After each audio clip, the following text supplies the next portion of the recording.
Welcome back to part 6. 6 is it, I think? Part 6. I want to say part 6. Is it part 5? I think part 6 of the mini course on the 7-Day Mental Diet by Emmet Fox. At this point, this isn't much of a mini course, saying that the book is about 15 pages long and we've already made 6 videos and we're not done yet. I would imagine this has been one of the more thorough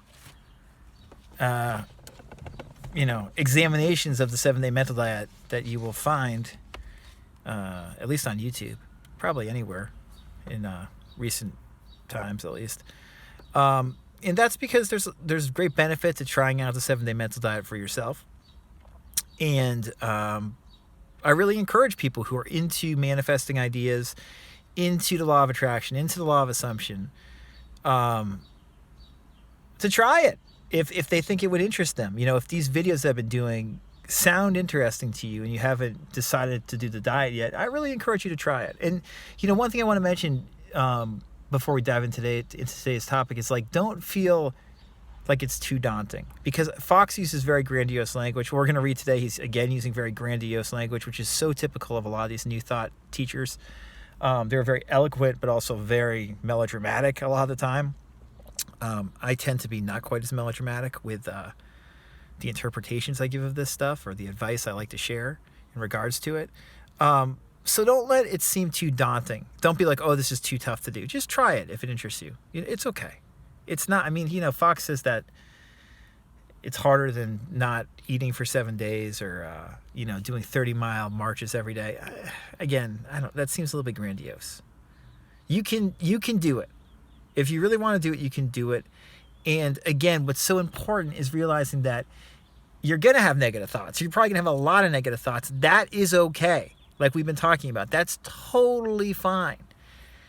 It's just you don't dwell on them. When you notice a negative thought, you just say, you say to yourself basically, like, I realize I'm having a negative thought, and I'm just stop. And another thought naturally is going to float to your mind, because thought after thought after thought comes. That's how our mind works. But you just don't play into the negativity. So you can have a string of negative thoughts or negative thinking, and your body might feel really ill at ease. That's all fine. You just don't play into it. You are non-reactive and neutral to the best of your ability this week. If you can be positive about what's going on, great, but you do not need to be. Just be neutral.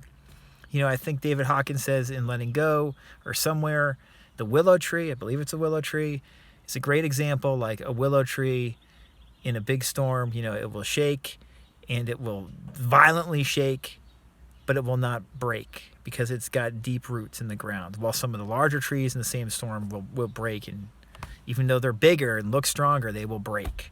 Be like that willow tree, learn to let go during this process. Learn to accept how you currently feel and think the way you're currently thinking without judging yourself judgmentally for how you're thinking and feeling. Okay? Today we're going to talk about the golden key. There's no way this isn't the longest course that's been done in modern times on the 7-Day Mental Diet, at least digitally. So we left off in the 7-Day Mental Diet, Fox saying, when the negative thought floats into your mind, immediately turn it out and think of something else. That's what I just was referencing, okay? Just think of something else. That sounds very demanding to me. It's more like just notice it, and let the next thought come. You're naturally going to think of something else. It's just natural. We just are being non-reactive, and the thoughts come, and we just are okay with them instead of judging them and playing into them. Fox says, best of all, think of God in these situations. Think of God as explained in the golden key. So the golden key is a term Fox used, but it's also a very, very short essay that Fox wrote. We've talked about it before on this channel. I've talked about it in the podcast. It's one of my favorite things in New Thought literature, quite frankly. And if you want to call it a technique, it's one of my favorite techniques. This technique is basically, it ties right in. I like calling it the absolute method, which is a term that Joseph Murphy used, basically about thinking of God, contemplating God. I just like that term, though. I like, for whatever reason, absolute method resonates with me. But it's basically throughout New Thought literature, there's this idea, this approach of just contemplate God and things resolve themselves. This is from the time of like Phineas Parkhurst Quimby, basically the founder of New Thought. He was a healer from New England in like the 1840s and 50s. Coming through him, Emma Curtis Hopkins, who wrote High Mysticism and other books, who was considered like the teacher of teachers for a lot of these New Thought teachers. She very much discussed this approach. H.M. Lee Cady, who was one of the people that Hopkins taught, and H.M. Lee Cady is maybe my favorite New Thought teacher. I mean, I really, really, really resonate with her, what she says. She's like just a great New Thought teacher. It's what she's constantly talking about this. Emmet Fox was directly influenced by H.M. Lee Cady. He's going to talk about it here in this very refined way. It's also what, other teachers that we know about that are famous, like Neville and Murphy, alluded to it from time and sometimes. And modern teachers like Richard Dotz talk about it. I will put a link above to a podcast episode I did just talking about this. How in New Thought, Law of Attraction teachings, it comes back to contemplating God. God is the healing mechanism. And I'd be remiss not to mention someone we've been discussing a lot recently, and maybe the person, in my opinion, who describes this better than anybody, this approach, Joel Goldsmith, lecturer and author of The Infinite Way and other great spiritual books, including my favorite, Invisible Supply. But the golden key is this essay Emmet Fox wrote, I think again in the 30s, The Golden Key to Prayer. And it's like, it distills this better than just about anything ever written in New Thought. This technique on a practical level, how you can apply God, the absolute method, to your daily life in a practical way. So I'm just going to read the whole essay. It's short. It shouldn't take that long. Again, Fox is using, pretty grandiose language. You don't have to agree with all of it. The point is, he's going to make it very clear, just like in the 7-Day Mental Diet. Agree with his grandiose language or not, you try this out. You try out the Golden Key, which ties directly into the 7-Day Mental Diet as well. But you can do the Golden Key without doing the mental diet. You try out the Golden Key, grandiose or not, it freaking does something. The absolute method is it's my favorite approach to these teachings. Rest in God. Trustful passivity, as H.M. Lee Cady said. So let's read this puppy, huh? Shall we? Emmet Fox's The Golden Key to Prayer. He writes at the beginning, I have compressed this essay into a few pages. Had it been possible, I would have reduced it to as many lines. It is not intended to be an instructional treatise, but a practical recipe for getting out of trouble. Study and research are well in their own time and place, but no amount of either will get you out of a concrete difficulty. Nothing but practical work in your own consciousness will do that. The mistake made by many people when things go wrong is to skim through book after book without getting anywhere. Read the Golden Key several times. Do exactly what it says, and if you are persistent enough, you will overcome any difficulty. That's Emmet Fox's introduction to that. Holy shit, is that a good paragraph. Obviously, when he says the mistake made by many people when things go wrong is to skim through book after book, goes without saying that these days that could be video after video on YouTube. I think his advice would be get the fuck off of YouTube. He would use more gentle language. He said get the fuck off of YouTube and apply advice that works. Read and listen to advice that works, like this advice, the Golden Key. So here's the Golden Key. Emmet Fox writes, prayer will enable you, sooner or later, to get yourself or anyone else out of any difficulty on the face of the earth. It is the golden key to harmony and happiness. To those who have no acquaintance with the mightiest power in existence, this may appear to be a rash claim, but it needs only a fair trial to prove that, without a shadow of doubt, it is a just one. You need take no one's word for it, and you should not. Simply try it for yourself and see. God is omnipotent, and man is his image and likeness, and has dominion over all things. This is the inspired teaching, and it is intended to be taken literally at its face value. Man means every man, and so the ability to draw on this power is not the special prerogative of the mystic or the saint, as it is often so supposed, or even of the highly trained practitioner. Whoever you are, wherever you may be, the golden key to harmony is in your hand right now. This is because in scientific prayer, it is God who works and not you. And so your particular limitations or weaknesses are of no account in the process. You are only the channel through which the divine action takes place, and your treatment will really be just the getting of yourself out of the way. Beginners often get startling results at the first time of trying, for all that is absolutely essential is to have an open mind and sufficient faith to try the experiment. Apart from that, you may hold any views on religion, or none. As for the actual method of working, like all fundamental things, it is simplicity itself.